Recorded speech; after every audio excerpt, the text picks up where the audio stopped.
In the late 80s and early 90s, Miss Elizabeth presided over the WWF as the First Lady of Wrestling. Her elegant aesthetic and classic love story with the Macho Man Randy Savage made her one of the most popular women in all of wrestling. But in 2003, Miss Elizabeth was found passed away in the home of her new lover, Lex Luger, and questions have swirled ever since as to the nature of her death, especially since they were both drug addicts, and 1 month before her death, Lex Luger was arrested for giving Miss Elizabeth 2 black eyes and a busted lip. This is where the conspiracy theory that Lex Luger murdered Miss Elizabeth comes from. But could this conspiracy theory actually be true?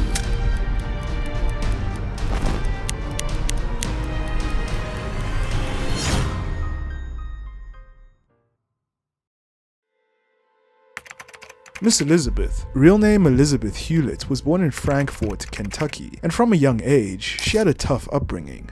Her father left the family when she was young, and as a result, her family grew up very poor.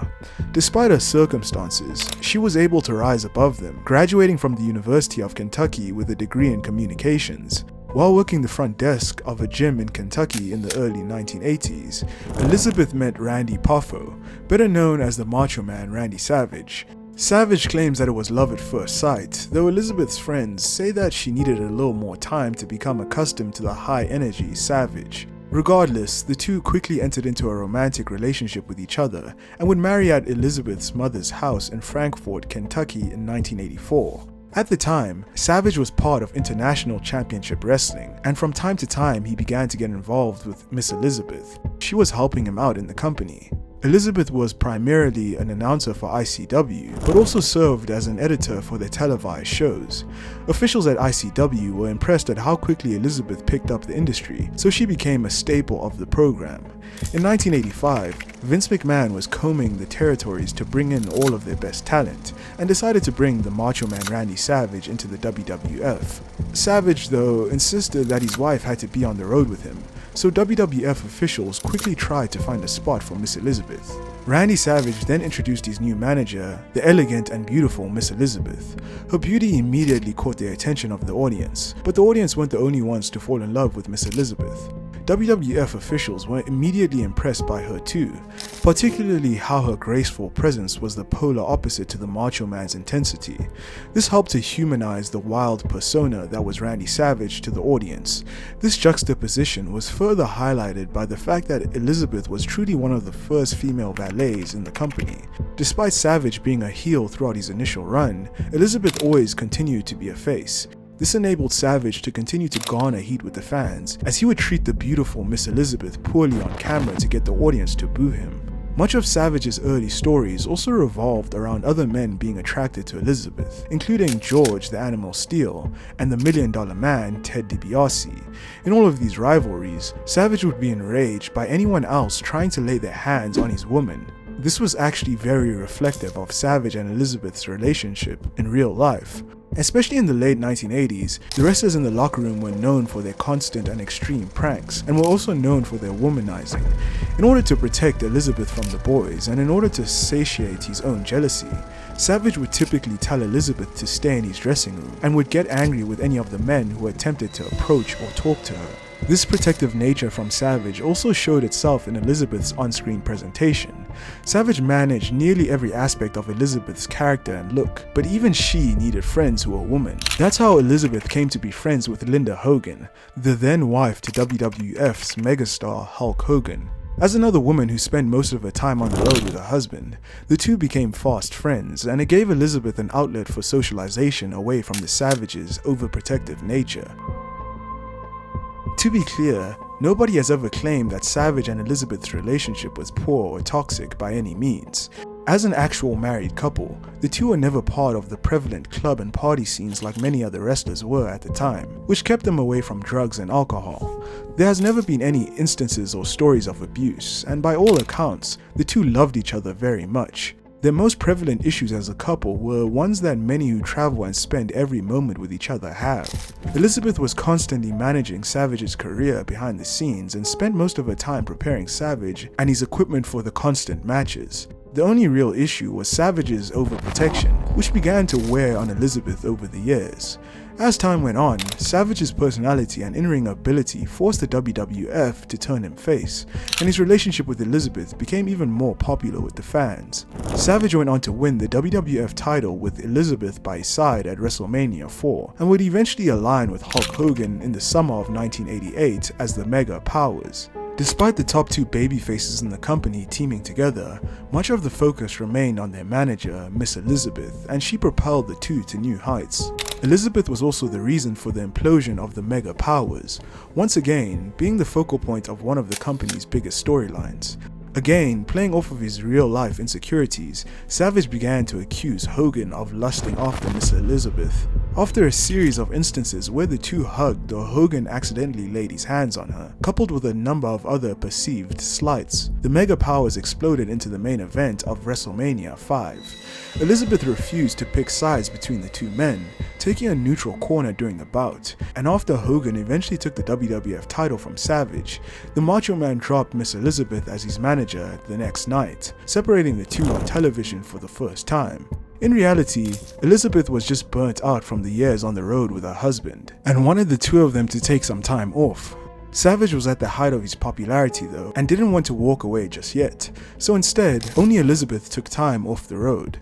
Savage meanwhile went through a character change, now calling himself the Macho King, punctuated by his new manager, the sensational Sherry. The intense Sherry was a far cry from the elegant Miss Elizabeth, and fans continually pleaded during the shows for the return of the First Lady of Wrestling. By the time WrestleMania 7 rolled around, a retirement match was made between him and the Ultimate Warrior. Before the match had started, Elizabeth was spotted in the crowd by the broadcast watching the contest. The Ultimate Warrior defeated Savage, and after the match, Sherry began berating and kicking the beaten Macho Man. Elizabeth then jumped the barricade, rushing the ring and threw Sherry to the outside to protect her former client. The two embraced in the ring and the crowd cheered and cried tears of joy. They left together and finally reunited on screen. To this day, Miss Elizabeth's return is one of WrestleMania's most iconic moments and helps cement the Macho Man and Miss Elizabeth as the greatest love story the WWE has ever told.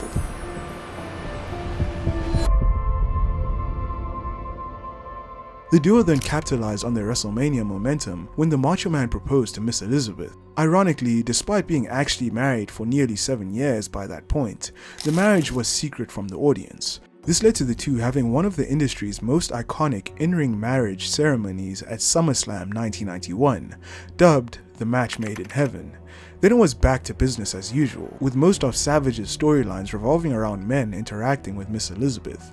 In 1992 though, things between Elizabeth and Savage would shift forever. In real life, the Hogans had gone down to Miami due to Hulk filming a movie. Elizabeth, who had been feeling isolated without having Linda around to hang out with, asked Randy if she could go to Miami to spend a week with her friend. Randy agreed, and so Elizabeth arrived in Miami, but very quickly, Elizabeth began to stray from staying with her friends. After not being able to find Elizabeth before going out, Linda Hogan eventually found her hanging out with another man. Elizabeth said that she was going to be staying with him instead of the Hogans during her time in Miami. Savage, meanwhile, began to get concerned as his attempts to call Elizabeth continued to be unanswered. He eventually got through to Linda Hogan, and when she said she wasn't sure where Elizabeth was, Savage freaked out. He ended up traveling directly to Miami, telling Linda not to inform Elizabeth that he was looking for her. After a few hours, Savage and Hulk Hogan found Elizabeth, and Randy ended up taking her home. The altercation was one of the final straws in Elizabeth and Randy's relationship, and Randy and Hulk's relationship was even strained, as Savage blamed Hogan for letting Elizabeth go astray. Soon after, Miss Elizabeth packed her bags and left Randy Savage while he was on the road. She had grown tired of the overprotection and Savage's controlling nature, and decided to move back to Miami to be with the man she had met during her vacation.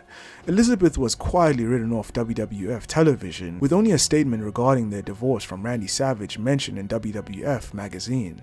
Miss Elizabeth was no longer mentioned in feuds or in any capacity, out of respect to Savage, who was said to have been devastated by Elizabeth leaving.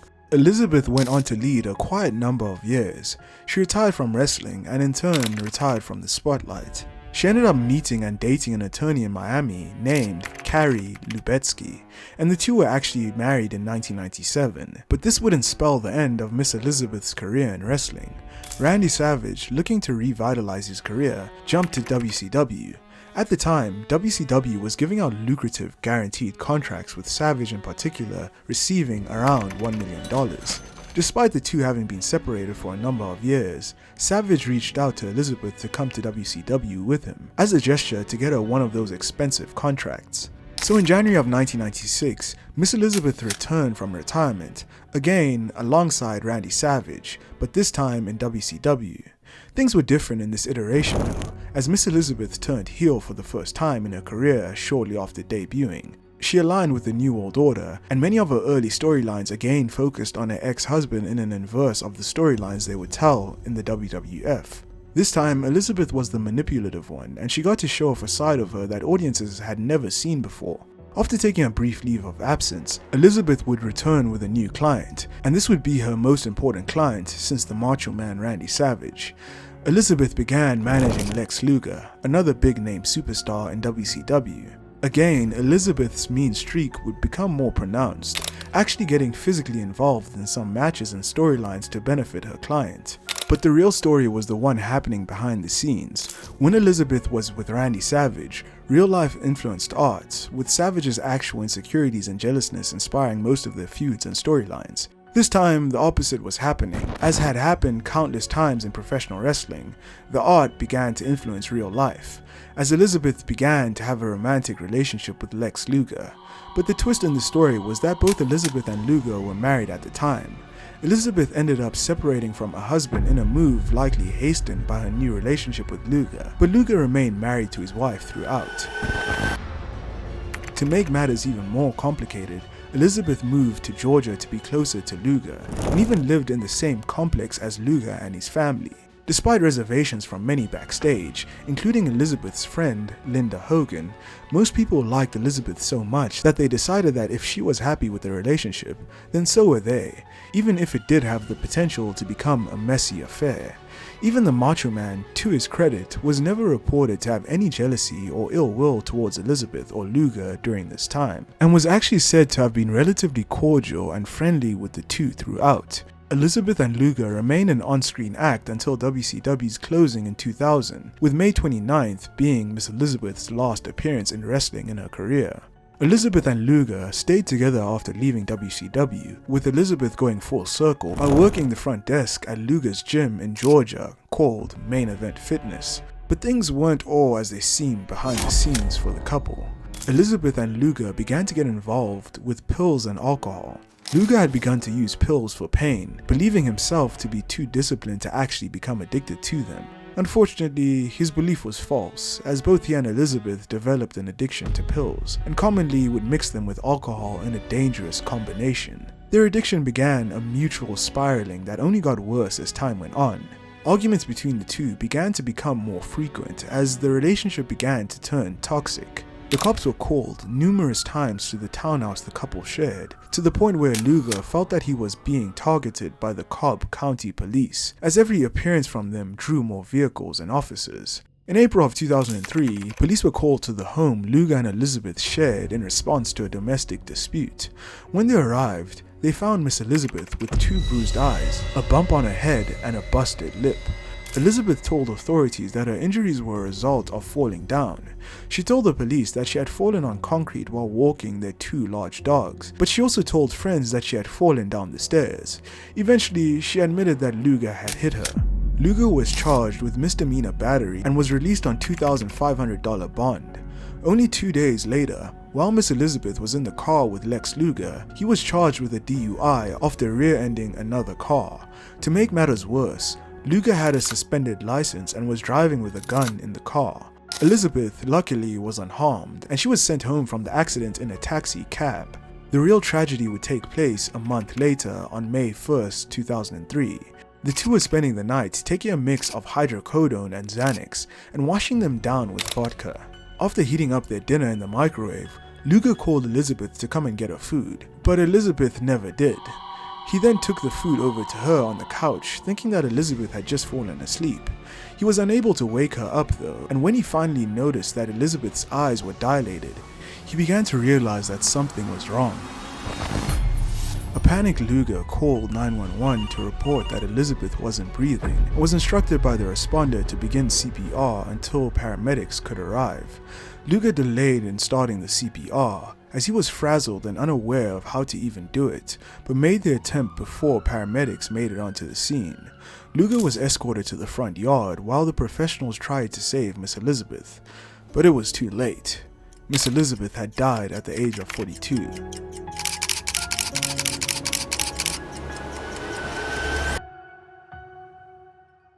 The police arrived at Luger's home soon after and began to treat the townhouse as a crime scene.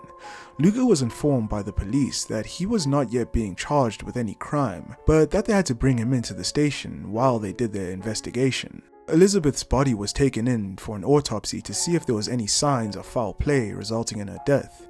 The forensic pathologist didn't find anything, and Luger was absolved from any wrongdoing resulting in Elizabeth's death. Her cause of death was officially listed as acute toxicity from a deadly mix of painkillers and vodka. Even though Lex was off the hook for the murder of Miss Elizabeth, he still faced some trouble. While investigating the home, police found a large stash of anabolic steroids, Oxycontin, synthetic growth hormones, and more. As a result, Luger was charged with 13 counts of possession of a controlled substance and 1 misdemeanor count of distribution of a dangerous substance. He was arrested, and he actually missed Miss Elizabeth's funeral due to him being in jail. He would plead guilty to the drug charges and was fined $1,000 and sentenced to 5 years of probation. The misdemeanor charges stemming from the domestic dispute a month before Elizabeth's death were eventually dropped after her passing. When the news broke of Miss Elizabeth's death, details were very fuzzy, and many people rushed to the conclusion that Lex Luger had murdered Miss Elizabeth. This conspiracy has haunted Luger till this day, as he still gets fingers pointed at him for being the one who murdered Miss Elizabeth in a fit of rage. For many years, people have questioned the nature of Elizabeth's untimely demise. Much of this has stemmed from the shocking nature of her death. Elizabeth had been portrayed as an elegant, clean-living girl for nearly a decade on television, and the idea that she could die from a drug overdose was shocking to the public. As a result, some people have looked towards Luger as having done something to result in the death of Miss Elizabeth, as he was the only one who was there at the time when she passed away. Although it is unlikely that Luger had a direct hand in the death of Miss Elizabeth, he cannot totally be absolved from responsibility in her demise. Luger was the one who first began to get Elizabeth addicted to the pills that would eventually take her life, and as seen by his eventual felony charges, he had a wide array of pills that Elizabeth had easy access to. The toxic spiral of their relationship, which featured physical abuse initiated by Luger, likely hastened Elizabeth's addiction and ultimate death. And had Luger been able to act faster or more competently when he discovered Elizabeth's state, there was a possibility that he may have been able to save her life. There's very little evidence pointing to Luger killing Miss Elizabeth directly, but the case can certainly be made that Lex Luger killed Miss Elizabeth indirectly. Luckily, Miss Elizabeth's legacy in the ring has far outweighed the tragic circumstances of her death. Rising from difficult circumstances, she became one of the most recognizable women in the entire industry. Her presence helped elevate the Macho Man to a legendary career, and the two were so intertwined that it can be argued that Randy Savage would never have become the superstar he did without the help of his wife and manager. Every person who talks about Elizabeth's time in the WWF does so with reverence, with many arguing that she should be part of the WWE Hall of Fame. Elizabeth paved the way for countless female valets after her, providing a blueprint for how a non-active member of the roster can still be a compelling character and key figure in the industry. Although Elizabeth was taken too soon as a result of addiction, the mark she left as the first lady of professional wrestling will never be forgotten. Lex Luger was accused of the murder of Miss Elizabeth, but he is not the only wrestler who has gotten accused of murder, as Jake the Snake Roberts' father, Grizzly Smith, was also accused of murdering his own daughter, Jolynn, because he was afraid that she would reveal how he essayed her and her siblings. If you'd like to see the video on Grizzly Smith, the predator who preyed on his own children, click the video on screen now. Thank you for watching the video.